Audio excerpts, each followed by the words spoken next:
to take a look at Empire at Sunrise, The Great War in Asia, 1914. This is published by Hollandspiele, and I picked this up as part of the Hollandspiele holiday sale. They have one every year, or at least for the last couple of years, and I'll put a link to the video where I showed off some of the stuff I picked up for the holiday sale.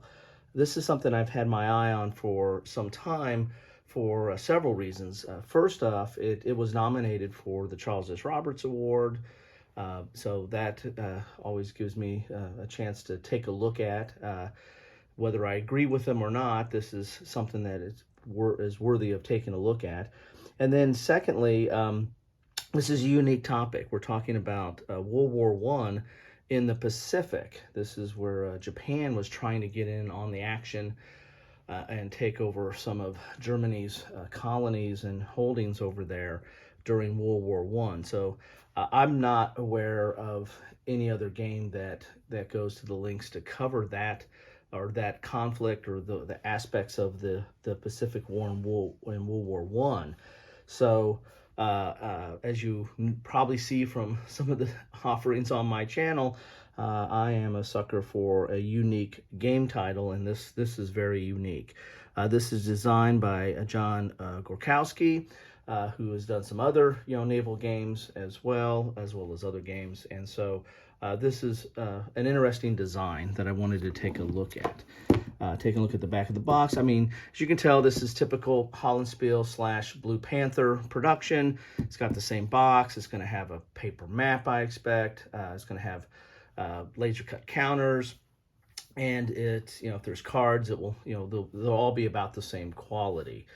Blue Panther has solid quality and does it has the same quality for all the publishers that it produces for. It does a lot of small-time publishers or smaller publishers like White Dog Games, Hollandspiele, the Historical Game Company, Catastrophe Games, and there's probably others out there as well. So as you see here, John Gorkowski's Empire at Sunrise, The Great War in Asia, 1914, depicts the struggle for control of the Pacific sea lanes during the opening months of World War I. Its focus is largely on naval operations, on the cat-and-mouse dance of destroyers and battleships. The game presents its action in 3 different telescoping scales, using nested playing surfaces representing the area around Tsingtao at 6 miles per hex, the fight over Asian Pacific at 240 miles per hex, and the entire Pacific Ocean at 1,440 miles per zone. From the battle of control over the coast of Chile to the siege of Tsingtao in China, the game has elegantly captured the sweep of the forgotten chapter of history of World War I. Now, that's another reason why I'm kind of interested in this is that telescoping scale. There's actually 3 different scales in this, and there's like an inset map as you go down deeper into scale. So I'll also put a link. I did a video on Wargame scale. I'll put a link to that in the description as well if you are interested. But scale and looking at conflicts at different levels or different scale is something that has always interested me as well. So again, this game, right before I even get it out of the box, checks off a lot of boxes. So let's take a look inside the box here and see what we have inside. I think I did this one here. So, if any of you, as always, if any of you have played this game or know anything about this game, love to hear your thoughts, comments, or anything you want to say about it. So, as I said, typical Blue Panther box there. We've got 2 dice, good size green sixers. Let me see what we have here. Oh, some stuff's flipped over a little bit. Here are the counters, and they are double-sided. And I usually find these punch out really easy, or relatively easy. See a little bit closer there. Some of the ships.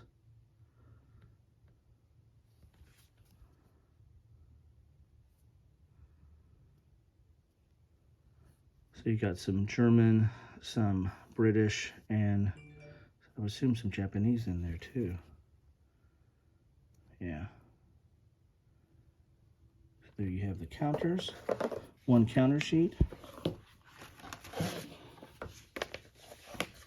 You have the rule booklet, which is 11 pages, and it looks like it's or just over 10 pages. You have your victory conditions here on the back. So it's going to be typical Hollandspiele production, dual column. Looks like it has numbered paragraphs.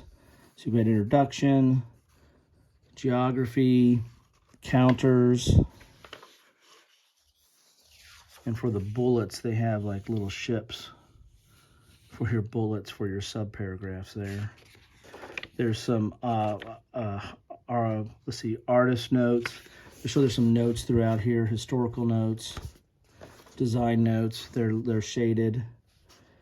So you have control, setup, stacking, dice, time, sequence of play. Take a look at the sequence of play. So you got a weather phase, German player turn, AJA player turn, and remove all suppression. So it doesn't look overly complex. Movement, naval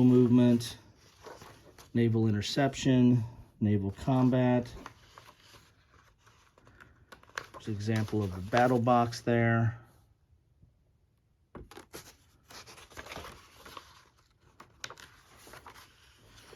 Land movement, land combat, fortifications, looks like there. Supply rules, commerce rating, special units, and then you're going to get to the victory conditions. So that's the rules. We have a player aid here. That is all your key elements, sequence of play, land, combat, movement, interception. We have your order of battle. Looks nice. And this is a little bit thicker paper than just regular paper. Then we're going to have, I'm going to have to go up periscope for this. Get a little bit better view of this here. This is the game turn track, German victory points. Keep track of some task force here. Here's that battle box. And here is the Pacific chart. So this might be your highest scale here, moving on this map. So this might be the 1440 miles, 1,440 mile type look at the engagement. And that's on a little bit thicker paper as well. And then we have the map itself. Let's take a look at that here.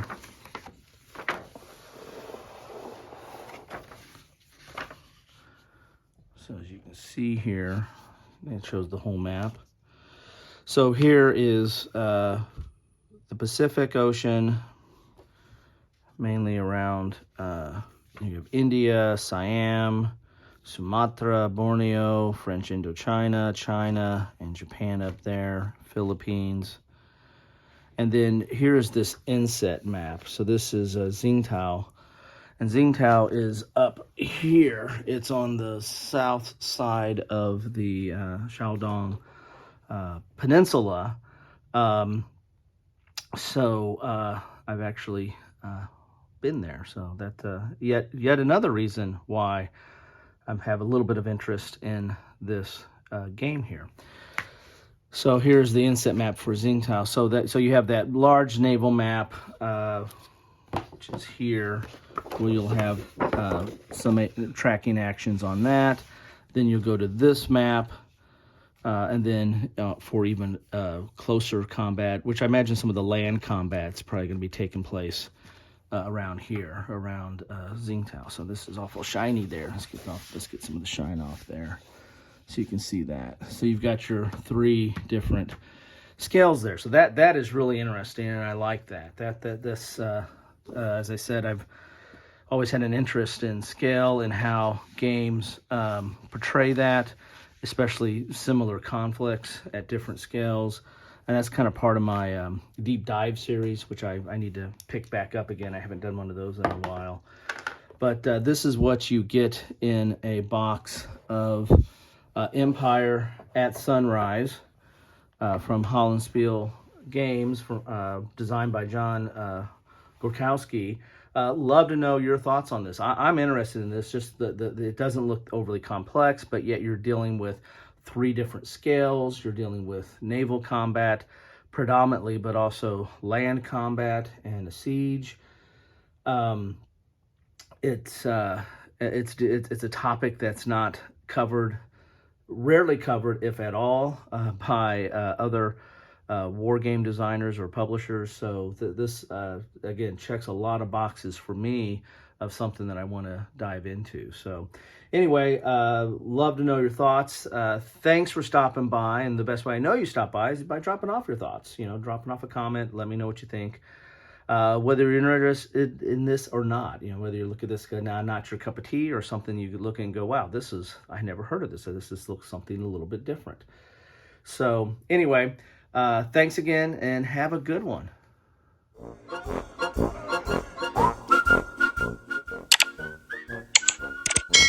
Thanks for watching.